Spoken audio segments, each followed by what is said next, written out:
but they're not ready to be cooked yet. You still have to wash them. So you're going to fill this up and wash them and then drain them off. All that dirty water.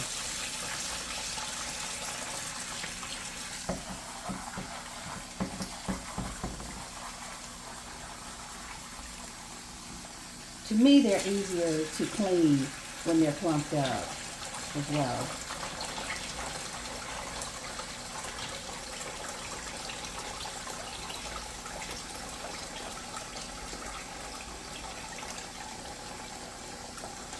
Now they're ready to be cooked.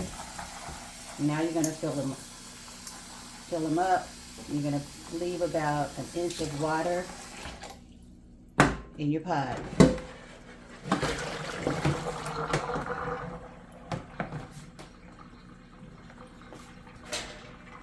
And this is about 3 cups of dried beans.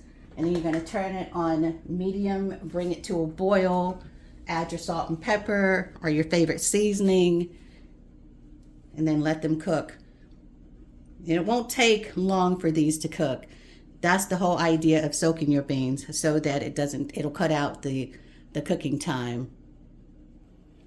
And the rice, I'm going to be having the rice with it. And I do put this right in my rice cooker as well. So you just add that to your rice cooker.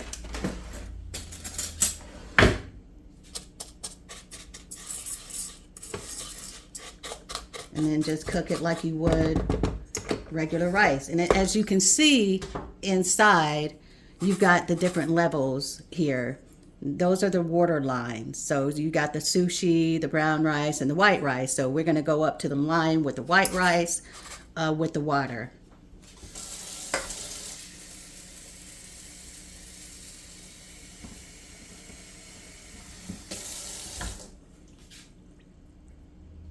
Just like that. And give it a stir. I cook all of my rice on sushi mode, so we're going to go ahead and we're going to change it. No, we're going to leave it because it's white rice and sushi. That's right. Made a liar out of me. Well, here we go. We're going to start it, and then we're going to let that cook. Now I'm going to prepare my meat for my tacos. I'm making 2 different dishes here. Our chicken's been brining overnight for at least 24 hours. My husband wants tacos, black-eyed peas, and rice for dinner. I'm going to have black-eyed peas, rice, and fried chicken. This is the meat that I use. This is a really good meat, guys. It really is. This is the meat for the tacos.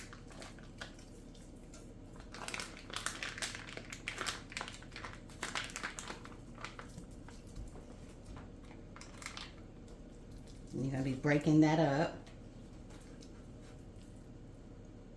And since there's not a lot of fat in this hamburger, you're going to want to put a little oil in your pan. And after it browns, for my tacos, this is what I use for my tacos. I use Rotel.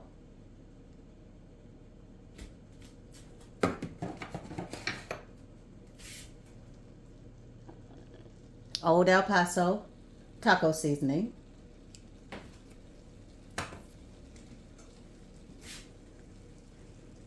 And chili powder.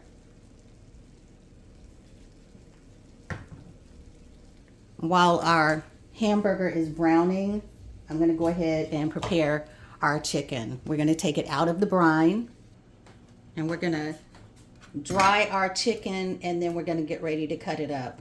And you're going to turn it over, and we're going to simply break the back of it and the legs. Turn it back over. Do the same thing so that we can go ahead and start cutting our chicken up. And the reason I do that is because then you can get a definition on the chicken, and you can see where you need to cut. With the wings as well, you just bend them back and then you'll be able to see where you're going to be cutting your chicken and sectioning it off. And with the chicken breast, I take the bone out of mine, and then it will release this part that has this cartilage in it, because I don't like that. I like a nice clean chicken even when I'm frying it up as well, so I'll remove that. I don't like to, it's chewy and you don't know that you're eating it, but I know it's there, so I'm real weird about whose chicken I eat. And you have that nice piece right there that you can fry up.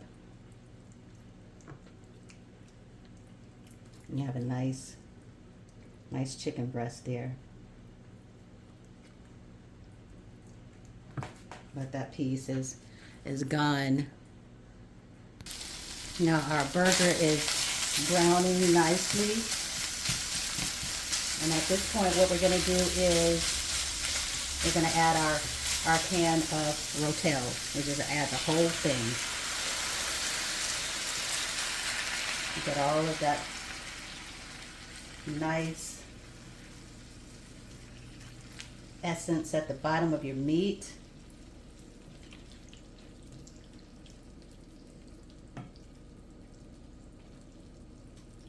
And as this cooks, your hamburger will become tender and break up even more. Now we're going to add our chili powder. I just sprinkle it right over the top and then come right back with it. And if you want to give it like a Tex-Mex kick up with the chipotle, now would be the time to add that, but I'm not going to add it because my husband doesn't really care for it.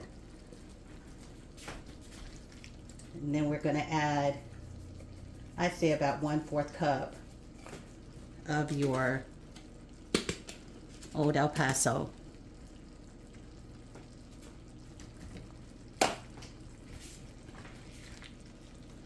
You want to come back in. I'm going to add about a cup of water. And then this is going to thicken as it cooks.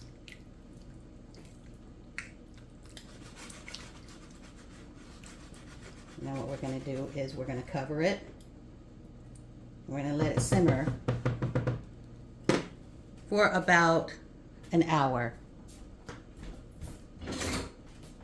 That way our burger will get nice and tender and we can break it up for our tacos. In the meantime, our black-eyed peas are looking real good. And now would be the time to add your salt. You know, and then you can salt and pepper it as you see fit. Add your salt. Add your pepper.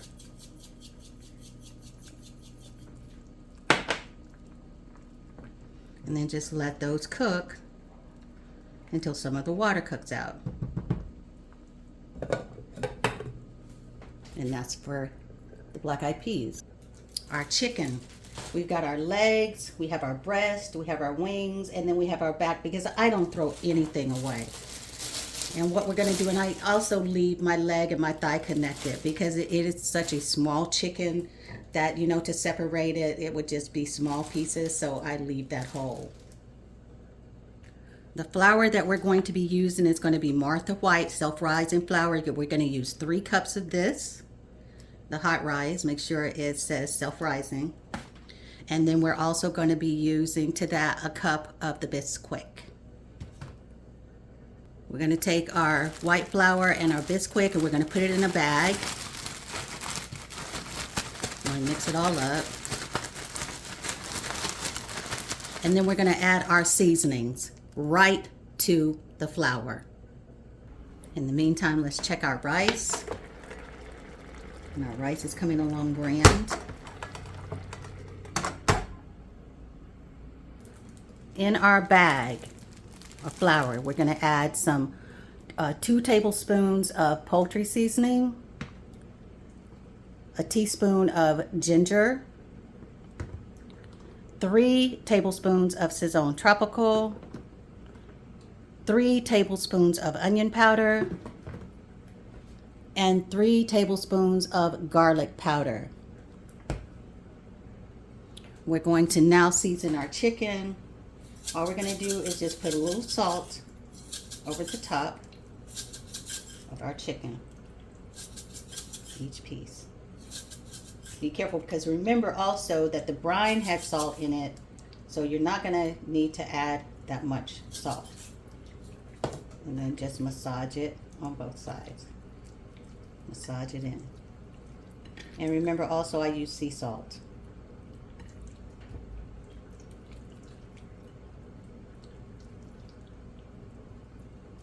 Wash my hands.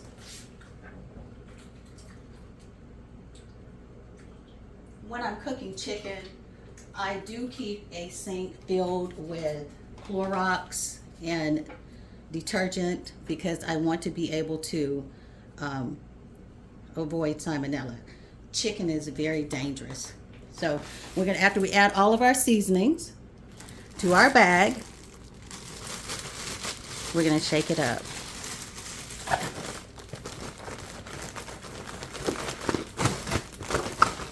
Shake it all up.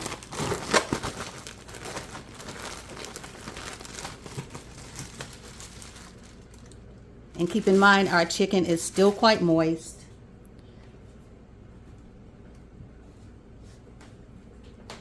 And then we're going to take our chicken and we're going to add it all to the bag.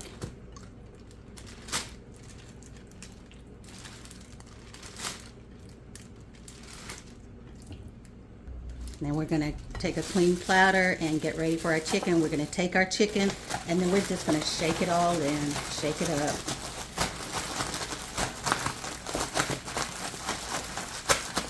And don't be afraid to massage that chicken so that you can get all that flour on each and every part of the chicken.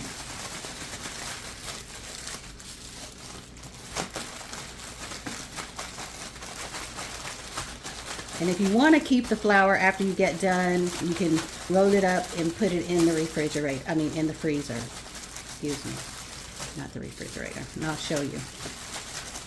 Now we're going to take our chicken out. Our chicken is out of the bag. And this is what I mean by rolling it. You can take it and just simply roll it up.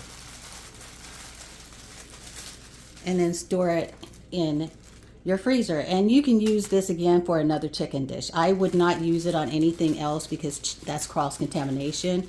But it will stay good in your freezer for, I'd say, at least a couple of months. And we have our beautiful chicken. Nice and breaded and ready to fry. Now, let's prepare our oil. Let's check our rice dish. And that rice is looking real fine. We've got about 13 more minutes left on it, but that's looking real good. And let that cook. Let's check our beans and our tacos, our taco meat.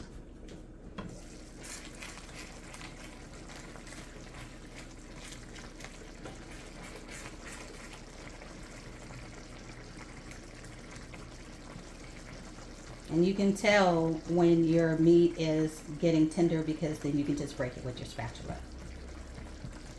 And as you can see, that's getting pretty thick. So we're still going to let it cook up. We want to get all those flavors in there.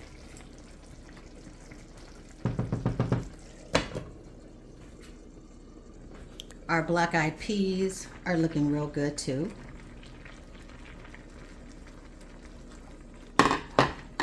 And at this point, let's just see.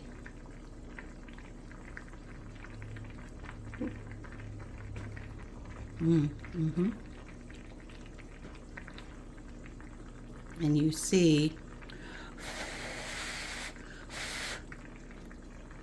where you can squeeze it.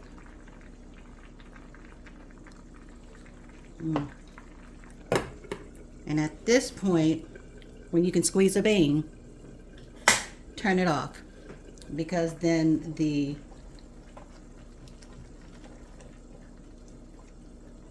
temperature that you have it at will finish cooking your beans. That's if you like black eyed peas. You can do the same thing with Great Northern beans, navy beans, lima beans, any kind of beans, lentils, same thing. Soak them and cut out the cooking time. Now for my chicken, I use a cast iron skillet because I've just found that frying chicken in a cast iron skillet is just really the best thing. This is the vegetable oil that I use. You can use any kind of vegetable oil that you want to use.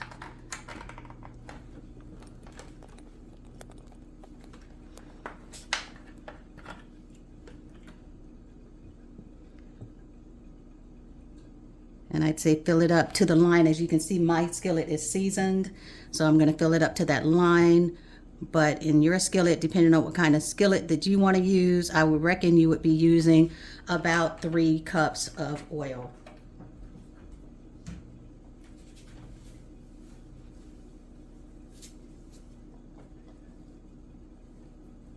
We're going to let our oil heat up to the temperature that it needs to be.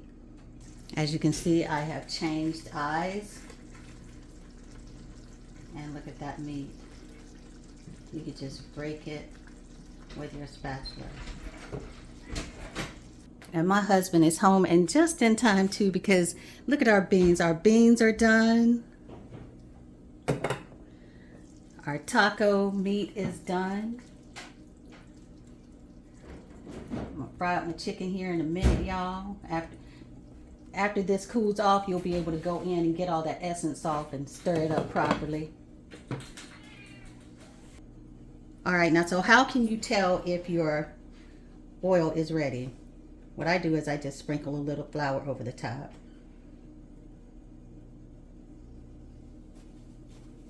See, and that's not ready yet. But let's talk about it while our oil is heating up. I got my taco shells. Y'all can use any kind you want. I've got super stuffer, and then I've got some regular size taco shells. I've got some street tacos, tortillas, and then I've got some medium-sized tortillas, and then I've got some more right here. So it just depends on what you want and however you want to do it. Let's go ahead and get into frying our chicken. Hopefully the oil is hot enough. All right, let's see if it's hot enough now. And it is. And I just run it around so that it won't stick on the bottom. Now also,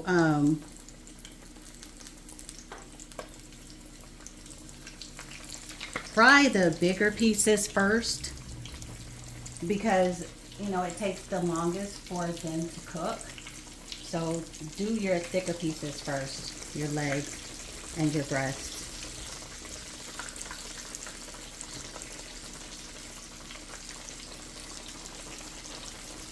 And then once you put it in, let it cook. Don't mess with it.